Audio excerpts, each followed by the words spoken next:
سورہ مومنون۔ سورہ مومنون کا تعارف۔ اس سورت میں 6 رکوع اور 118 آیات ہیں۔ سورہ مومنون کے مضامین۔ اس سورت کی ابتدا میں 7 اوصاف کے حامل مومنوں کو آخرت میں کامیاب ہونے کی بشارت سنائی گئی اور آخرت میں انہیں ملنے والی عظیم جزا فردوس کی میراث بیان کی گئی۔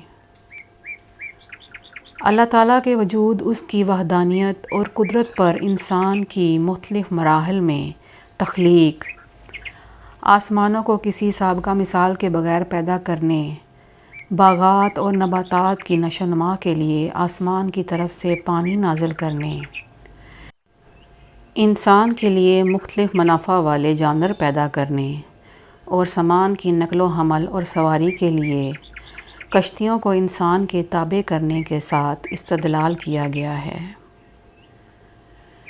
مشرکین کی طرف سے پہنچنے والی اذیتوں پر اپنے حبیب صلی اللہ تعالیٰ علیہ وآلہ وسلم کو تسلی دینے کے لیے اللہ تعالیٰ نے حضرت نوح، حضرت ہود، حضرت موسیٰ، حضرت ہارون، حضرت عیسیٰ علیہم السلام اور ان کی والدہ حضرت مریم رضی اللہ تعالیٰ عنہا کے واقعات بیان فرمائے۔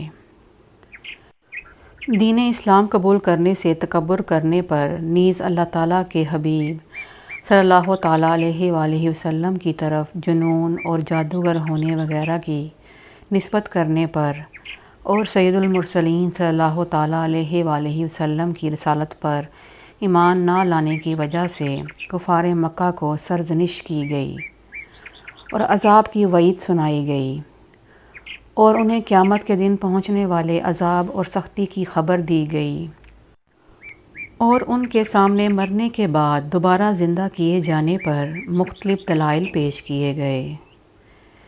انہی آیات کے ضمن میں انسان پر کی گئی نعمتوں کے ذریعے اسے نصیحت کی گئی اور مرنے کے بعد دوبارہ زندہ ہونے کا انکار کرنے، اللہ تعالیٰ کی طرف اولاد کی نسبت کرنے اور اللہ تعالیٰ کے شریک ٹھہرانے کا شدید رد کیا گیا۔